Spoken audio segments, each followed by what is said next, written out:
नमस्कार दोस्तों। हिंदी की शिक्षण विधियां चल रही थी और जो चौथी यूनिट है उसके 8 वीडियो मैंने आपको पहले अवेलेबल करा दिए थे। लिंक दे रहा हूं डिस्क्रिप्शन बॉक्स में। प्लेलिस्ट भी बनी है, आप आराम से उन वीडियो को देख सकते हैं। आज के इस वीडियो में हम 3 मुख्य विधियों पर बात करेंगे और इसके बाद कुछ इंपॉर्टेंट क्वेश्चन भी हम इस वीडियो में लेंगे। सबसे पहली हमारी विधि रहेगी रसास्वादन विधि, दूसरी हमारी विधि रहेगी व्यतिरेकी विधि और तीसरी हमारी विधि रहेगी भाषा संसर्ग विधि। मान लीजिए कल ही आपका एग्जाम है, तब आपको इन 3 विधियों में 3 बातें तो पता होनी चाहिए। रसास्वादन विधि, इसे उपसंहार विधि के नाम से जाना जाता है, पहली बात। दूसरी, ये गीत विधि के नाम से भी जानी जाती है। तीसरी बात, रसास्वादन विधि जो है वो पद्य शिक्षण की विधि है। पद्य शिक्षण की विधि कौन सी है? रसास्वादन विधि है। दूसरा नाम क्या है? उपसंहार विधि है। मैंने आपको पहले भी कहा था कि गद्य शिक्षण की और पद्य शिक्षण की जितनी भी विधियां हैं वो अलग से मैं आपको एक वीडियो बना दूंगा, ताकि आपको कंफ्यूज नहीं हो कि कौन सी पद्य शिक्षण की है, कौन सी गद्य शिक्षण की है। इसलिए चिंता ना करें, एक बार थोड़ा सा आप पढ़ लीजिए कि रसास्वादन विधि जो है वो गीत विधि के नाम से जानी जाती है, ये पद्य शिक्षण की विधि है। एक बात इसकी इंपॉर्टेंट है, ये उपसंहार विधि के नाम से जानी जाती है। हाँ, ये तीनों स्तर पर उपयोगी है, चाहे माध्यमिक स्तर हो चाहे प्राथमिक स्तर हो। वो बात अलग है कि माध्यमिक स्तर पर बच्चों को कविता का अर्थ ज्ञान करवाने के लिए उपयोग में ली जाती है। दूसरी हमारी आज की विधि रहेगी व्यतिरेकी विधि। दूसरी हमारी जो शिक्षण विधि रहेगी वो रहेगी व्यतिरेकी विधि। और व्यतिरेकी विधि में एक ही महत्वपूर्ण इंपॉर्टेंट क्वेश्चन बनता है कि दो भाषाओं में यदि अंतर बच्चे को समझाना है तो हम विधि काम में कौन सी लेंगे? व्यतिरेकी विधि। दो भाषाओं में अंतर की बात कौन करेगा? व्यतिरेकी विधि काम करेगी। और व्यतिरेकी में क्या होता है कि दो भाषाओं में यदि अंतर बच्चे को समझाना है कि इंग्लिश में ये इसे ये बोला जाता है, हिंदी में ये बोला जाता है, मतलब दोनों भाषाओं की क्या समानता है, क्या असमानता है, इस प्रकार की बातें जो हैं वो व्यतिरेकी विधि के अंतर्गत आएंगी। तीसरी हमारी महत्वपूर्ण विधि रहेगी भाषा संसर्ग विधि। भाषा संसर्ग विधि, इस विधि के अंतर्गत आपको एक बात पता लगानी चाहिए, आपको एक बात ध्यान में रखनी चाहिए। कौन सी? कि ये व्याकरण शिक्षण की विधि नहीं है। क्यों नहीं है? क्योंकि व्याकरण की सबसे छोटी इकाई क्या होती है? वर्ण होती है। और ये जो विधि है इसमें वर्ण बच्चे को ज्ञान नहीं करवाया जाता है, बच्चे को वर्णों का ज्ञान नहीं करवाया जाता। कौन सी विधि के अंतर्गत? भाषा संसर्ग विधि के अंतर्गत। क्यों नहीं करवाया जाता? क्योंकि आपने देखा होगा कि बच्चा पापा बोलना सीख जाता है, मामा बोलना सीख जाता है, चाचा बोलना सीख जाता है। क्या आपने उस बच्चे को कभी ये सिखाया है कि पै आ मिलके पा बनता है, फिर पै आ मिलके पा बनता है, फिर वो पापा होता है? नहीं समझाया। आप तो जैसे बोले बच्चा अनुकरण करके वो सीख गया कि पापा, मामा, चाचा। इसका मतलब बच्चा ऐसे शब्दों को सीख सकता है, तो सीख सकता है तो वर्णों का ज्ञान क्यों करवाते हो? बच्चों को इतनी तकलीफ क्यों देते हो कि क का की ए आ ई ये कगड़ वगैरह क्यों सिखाते हो? तो ये विधि जो है ये बच्चों को वर्णों का ज्ञान नहीं करवाती है, सीधे शब्द रटा दिए जाते हैं। शब्द ज्ञान में तो बच्चे की भंडार हो जाता है, जल्दी कविता, जल्दी जो पाठ्य पुस्तक है वो पढ़ना सीख जाता है। लेकिन दोस्तों आप सब को पता होगा कि व्याकरण की सबसे छोटी इकाई वर्ण होती है। जब तक आप वर्णों का अच्छी प्रकार से ज्ञान नहीं करवाओगे तो व्याकरण अशुद्धियां होंगी। तो यहाँ से प्रश्न बनेगा तो ऐसा ही बनेगा कि ऐसी कौन सी विधि है जिसमें बच्चों को व्याकरण का ज्ञान नहीं करवाया जाता, या व्याकरण अशुद्धियां कौन सी शिक्षण विधि के अंतर्गत होती हैं? तो भाषा संसर्ग विधि। आइए इनको थोड़ा थोड़ा अपनी कॉपी में लिख लेते हैं। हालांकि रेट का एग्जाम नज़दीक है तो लिखने का आपके पास समय नहीं होगा, फिर भी हम औपचारिकता पूरी करेंगे। भाषा शिक्षण में जब एक शिक्षक किसी पद्य या कविता को पढ़ाता है तो सबसे पहले उस कविता के शब्दों के अर्थ को बतलाता है, फिर उसके बाद उनके भावों को स्पष्ट करता है, अंत में कविता को कविता के तरीके से गाकर सुनाता है। तब सभी बालक भी शिक्षक का अनुकरण करते हैं और कविता को गाने लगते हैं, जिससे कक्षा कक्ष का वातावरण कवितामय हो जाता है और कविता के असली रस की अनुभूति होती है। इसलिए इस विधि को रसास्वादन विधि कहते हैं। सीधी सी बात है कि बच्चों को मज़ा आएगा। आजकल आपने देखा होगा जो टीचर पढ़ाते हैं वो शायरियाँ बोलते हैं, और शायरियाँ बोलते हैं बच्चे इतने राजी हो जाते हैं, उस चीज़ में आनंद आता है, मज़ा आता है, चीज़ें बेहतर समझ में आने लगती हैं। तो ये एक बात अलग है कि रस की अनुभूति के लिए कौन सी विधि काम में लेंगे? रसास्वादन विधि। और इससे कक्षा कक्ष का वातावरण कैसा हो जाता है? बहुत ही आनंदमय हो जाता है, जिससे बच्चों को पढ़ने में ईजी रहता है। कविता पाठ पढ़ाते समय इसका उपयोग सबसे अंत में होने के कारण इसे उपसंहार विधि के नाम से जाना जाता है। ये एक बार रेट में पूछा हुआ है कि उपसंहार विधि के नाम से कौन सी विधि जो है वो प्रसिद्ध है, तो वो है आपकी रसास्वादन विधि या गीत विधि। आज की जो सेकंड विधि है वो है व्यतिरेक विधि। भाषा शिक्षण में जब एक शिक्षक दो भाषाओं को एक साथ स्पष्ट करने का प्रयास करता है तो वह उन दोनों भाषाओं को तुलनात्मक रूप से सिखाते समय उसकी समानता और असमानता को स्पष्ट करने का प्रयास करता है। ऐसी विधि व्यतिरेकी विधि कहलाती है। इतना ही पता आपको याद रखना है कि दो भाषाओं में अंतर करना, उनकी समानता या असमानता को डिफाइन करके बच्चे को सिखाना कौन सी विधि होगी? व्यतिरेकी विधि होगी। बस इससे ज़्यादा इस विधि में कुछ पढ़ने की आवश्यकता नहीं है। इसके बाद है तीसरी जो हमारी आज की है वो है भाषा संसर्ग विधि। ये मैंने आपको पहले ही बता दिया था, फिर थोड़ा सा देख लेते हैं कि बिना वर्णमाला का ज्ञान करवाए जब शब्दों का ज्ञान दिया जाता है और कम से कम समय में बालक को पुस्तक पढ़ना सिखा दिया जाता है तो यह भाषा संसर्ग विधि होती है। सर्वप्रथम 1992 ईस्वी में लोक जुम्बिश परियोजना के माध्यम से भारत देश में भाषा संसर्ग विधि का प्रचलन हुआ था और वर्तमान समय में एक बालक को कम से कम समय में पढ़ना लिखना सिखा दिया जाता है। तो कहीं ना कहीं छोटा सा प्रश्न यदि बना लिया जाए कि कौन सी ऐसी विधि है जो लोक जुम्बिश परियोजना के माध्यम से भारत देश में आई, तो उसका नाम है भाषा संसर्ग विधि।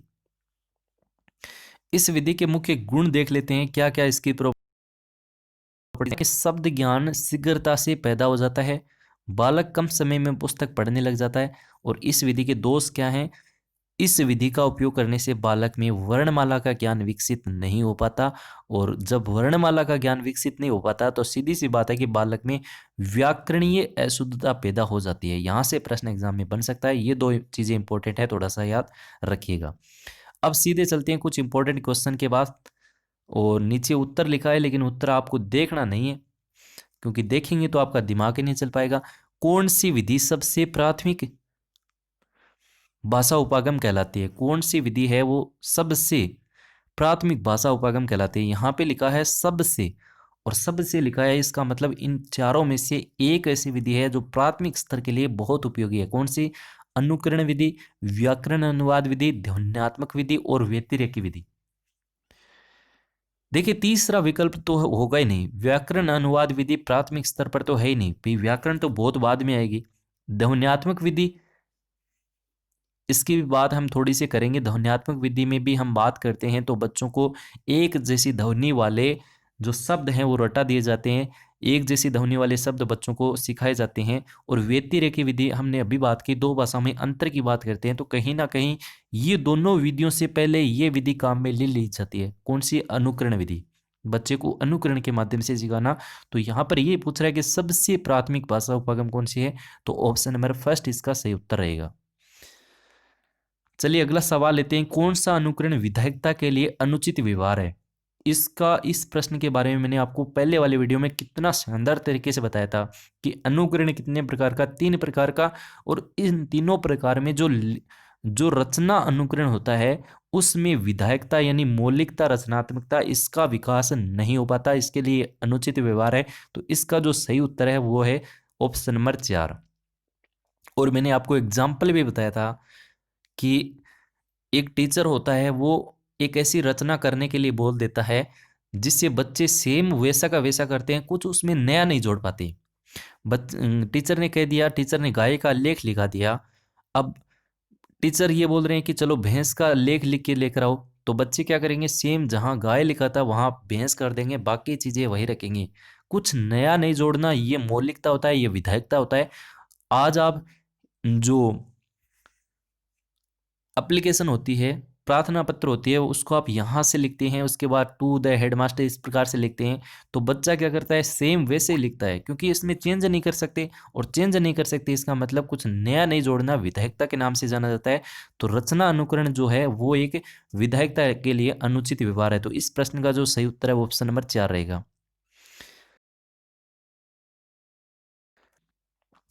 भाषा शिक्षण उपागम निम्न में से कौन सा अन्य भाषा शिक्षण उपागम से तुलनात्मक रूप से अध्ययन पर बल देता है। देखो मैंने आपको कहा था कि व्यतिरेकी विधि जब भी आपके जहन में आए तो उसमें तुलना की बात होगी। एक ही प्रश्न इंपॉर्टेंट बनता है, तुलना की बात। और जब तुलना की बात करते हैं तो हम व्यतिरेकी पर ही बात करेंगे, व्यतिरेकी विधि।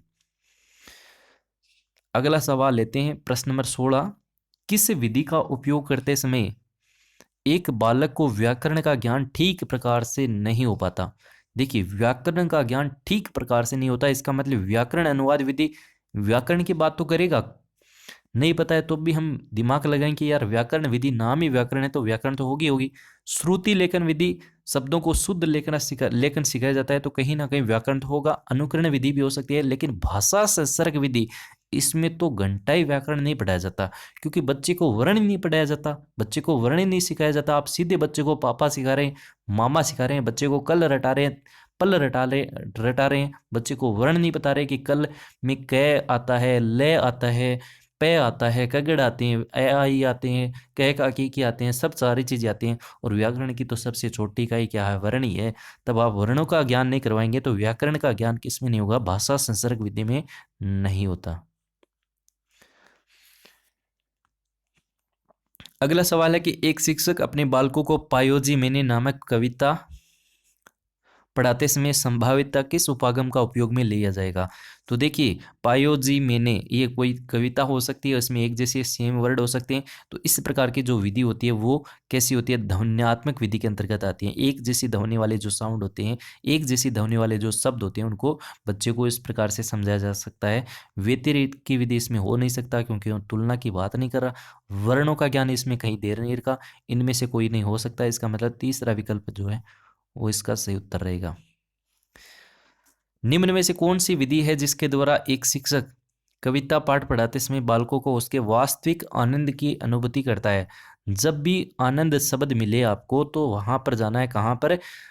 रसास्वादन विधि। लेकिन रसास्वादन विधि ऑप्शन में नहीं हो तो आपको करना है उपसंहार विधि, क्योंकि रसास्वादन विधि को ही एक उपनाम से जाना जाता है जिसका नाम है उपसंहार विधि। गीत विधि भी आपको एग्जाम में मिल सकता है। तो आनंद की अनुभूति, रसास्वादन विधि या उपसंहार विधि। चलिए आगे बढ़िए। किस विधि को पूर्व प्राथमिक कक्षा का मतलब होता है पहली दूसरी कक्षाओं के लिए प्रभावशाली नहीं मान सकते, यानी पहली दूसरी क्लास के लिए बच्चों के लिए प्रभावशाली नहीं मान सकते। ऐसे प्रश्न एग्जाम के लिए बहुत महत्वपूर्ण होते हैं। ऑप्शन देखते हैं कि अनुकरण विधि, भाषा संसर्ग विधि, ध्वन्यात्मक विधि या व्याकरण अनुवाद विधि। देखिए पूर्व प्राथमिक कक्षाओं की बात करते हैं तो पूर्व प्राथमिक कक्षाओं के लिए कौन सी विधि होगी?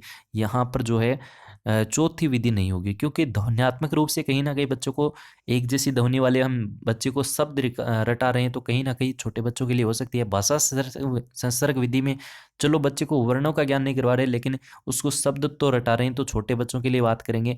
अनुकरण विधि तो होती है। तो व्याकरण अनुवाद विधि जो होती है उसमें तो व्याकरण चलती है, और व्याकरण हम बड़े स्तर पर हम बात करते हैं, तो ये प्राथमिक कक्षाओं के लिए इसको प्रभावशाली नहीं मान सकते। सीधे हम बच्चे को व्याकरण की बात नहीं कर सकते। तो 19 में क्या हो जाएगा? ऑप्शन नंबर 4 हो जाएगा। सवाल नंबर 20 है कि कौन सी विधि अन्य से भिन्न है? ये सब प्रश्न बहुत महत्वपूर्ण होता है, बहुत जबरदस्त प्रश्न है कि कौन सी विधि अन्य से महत्वपूर्ण, अन्य से क्या है? भिन्न है। पहला ऑप्शन है अनुकरण विधि, दूसरा है भाषा संसर्ग विधि, तीसरा है श्रुति लेखन विधि, और चौथा है व्यतिरेकी विधि। तो देखिए व्यक्तिरेखी विधि होती है उसमें दो भाषाओं के अंतर की बात करता है, और बाकी की जो विधियां हैं वो कहीं ना कहीं छोटे बच्चों के लिए उपयोगी हो सकती हैं। लेकिन व्यतिरेकी विधि में एक बच्चे को थोड़ा सा कंसेप्ट बड़ा हो जाता है, बच्चे को दो भाषाएं सिखा दी जाती हैं, उनमें अंतर करना, समानता असमानता के बारे में बात करते हैं। तो ये थोड़ी सी विधि इन अन्य से अलग है। तो इसका सही उत्तर क्या रहेगा? ऑप्शन नंबर 4 रहेगा। आगे बढ़िए। आगे प्रश्न है कि कौन सी विधि भाषा शिक्षण के उपागम के रूप में उस कौशल को बढ़ाती है जो एक प्रकार से ग्राह्य कौशल है? देखिए ग्राह्य कौशल कौन सा होता है, ग्राह्य अभिव्यंजना कौन सा होता है, जब तक आप ये नहीं पढ़ेंगे तब तक आपको पता नहीं लगेगा। जब हम यूनिट 5 पर बात करेंगे उसमें आपको बताएंगे ग्राह्य कौशल के बारे में, अभिव्यंजना कौशल के बारे में, तब इस प्रश्न को और बेहतर तरीके से समझेंगे। फिलहाल जो है इस प्रश्न का सही उत्तर रहेगा अनुकरण। तो ये हमारे कुछ क्वेश्चन थे, 3 शिक्षण विधियां थी, और अगले वाले वीडियो में हम समवाय विधि की बात करेंगे। एक दो विधियां और हैं, उसके बाद हम यूनिट 4 को कंप्लीट करके यूनिट 5 पर हम प्रवेश करेंगे। थोड़ा सा रिवीजन कर लेते हैं आज की क्लास का। सबसे पहले हमने पढ़ा था रसास्वादन विधि। एक ही बात आप पता होनी चाहिए, ये उपसंहार विधि के नाम से जानी जाती है। गीत विधि है, पद्य शिक्षण की विधि है, सभी स्तर पर ये काम में आती है, पहली चीज। दूसरी विधि हमने व्यतिरेकी पढ़ी। दो भाषाओं में अंतर यदि करना है, समानता या असमानता के बारे में बच्चे को समझाना है, तो हम काम में कौन से लेंगे? व्यतिरेकी विधि लेंगे। अंतर की बात व्यतिरेकी विधि करेगी। और तीसरी महत्वपूर्ण विधि भाषा संसर्ग विधि। भाषा संसर्ग विधि आप नाम से ही देख लेना। संसर्ग विधि बच्चे को से गे रे इनका तो बच्चे को ज्ञान करवाया नहीं जाता है, यानी वर्ण का ज्ञान नहीं करवाया जाता। बच्चे को सीधा रटाया जाता है, सीधा सीधा बता दिया जाता है कि संसर्ग बेटा बोल, तू संसर्ग बेटा। अगर पापा बोल सकता है, मामा बोल सकता है, दादा बोल सकता है, नाना बोल सकता है, तो वो हर वर्ड, हर प्रकार के वर्ड बोल सकता है। इसका मतलब ये हुआ कि बच्चे को वर्ण की आवश्यकता ही नहीं है। और जब वर्ण की आवश्यकता नहीं होगी तो व्याकरण बच्चा कैसे सीखेगा? व्याकरण अशुद्धियां होंगी, तो इस विधि में व्याकरणीय अशुद्धियां देखी जाती हैं। सीधे प्रश्नों की बात कर लेते हैं, थोड़ा सा रिवीजन कर लेते हैं फास्ट तरीके से। कौन सी विधि प्राथमिक भाषा शिक्षण की उपागम है? कौन सी विधि सबसे प्राथमिक भाषा उपागम है? तो इसका सही उत्तर था अनुकरण विधि। व्याकरण अनुवाद बाद में बात करेंगे, ये व्यतिरेकी, ये भी थोड़ी अलग है। कौन सा अनुकरण विधायकता के लिए अनुशील है? तो रचना अनुकरण बिल्कुल सही आंसर रहेगा। भाषा शिक्षण निम्न में से कौन सा अन्य भाषा शिक्षण के तुलनात्मक रूप से अध्ययन पर बल देता है? जब भी हम तुलनात्मक की बात करेंगे तो ऑप्शन नंबर 2 करेंगे, व्यतिरेकी। किस विधि का उपयोग करते हैं? इसमें एक बालक को व्याकरणिक ज्ञान ठीक प्रकार से नहीं होता। भाषा संसर्ग विधि में तो वर्ण ही नहीं बताए जाते, तो व्याकरणिक ज्ञान कैसे होगा? तो सही उत्तर ऑप्शन नंबर 3 हो जाएगा। और एक कविता जो होती है बायोजी में धन, इस प्रकार से एक कविता है और उसमें किसका उपयोग लिया जाता है? ध्वन्यात्मक विधि। एक प्रकार एक जैसे सेम साउंड वाले हो सकते हैं वर्ण इसमें। अगला सवाल यह है कि निम्न में से कौन सी विधि है जिसके द्वारा एक शिक्षक कविता पाठ पढ़ाते समय बच्चों को वास्तविक आनंद की अनुभूति कराता है? आनंद की जब भी हम बात करेंगे तो रसास्वादन विधि की बात करेंगे। ऑप्शन में ना हो तो हम क्या करेंगे? उपसंहार विधि, क्योंकि उपसंहार विधि भी इस विधि को बोला जाता है। अगला सवाल है कि किस विधि को पूर्व प्राथमिक कक्षाओं यानी पहली और दूसरी के लिए प्रभावशाली नहीं मान सकते? अनुकरण होगा, भाषा संसर्ग होगा, या ध्वन्यात्मक होगा, या व्याकरण अनुवाद होगा? तो चौथा विकल्प जो है इसका सही उत्तर रहेगा, क्योंकि व्याकरण अनुवाद विधि ये बड़े स्तर पर काम में आती है, प्राथमिक स्तर पर ये उपयोगी नहीं है। कौन सी विधि अन्य से भिन्न है? तो व्यतिरेकी विधि दो भाषाओं में अंतर करने की बात करता है। बाकी जो विधियां हैं वो एक सामान्य बच्चे के लिए हो सकती हैं, लेकिन व्यतिरेकी विधि एक थोड़े बड़े स्तर के बच्चे के लिए हम बात करते हैं। कौन सी विधि भाषा शिक्षण के उपागम के रूप में उस कौशल को बढ़ाती है जो एक प्रकार से ग्राह्य कौशल है? ग्राह्य कौशल, अभिव्यंजना, ये सारी चीजें हम अगले यूनिट नंबर 5 में करेंगे। इस प्रश्न का सही ऑप्शन नंबर 1 रहेगा, अनुकरण। और नेक्स्ट वीडियो में हम फिर से हम आपको बताते हैं कि समवाय विधि के बारे में पढ़ेंगे। आज के इस वीडियो में इतना ही। वीडियो थोड़ा सा लंबा जरूर हुआ, लेकिन चीज़ें बेहतर बढ़ी हैं। वीडियो अच्छा लगे तो लाइक शेयर सब्सक्राइब जरूर कीजिएगा। Thank you so much. मिलते हैं बहुत जल्द नेक्स्ट वीडियो में। तब तक के लिए हंसते रहिए, मुस्कुराते रहिए, अपनी पढ़ाई में व्यस्त रहिए। बाकी मिलते हैं बहुत जल्द नेक्स्ट वीडियो में।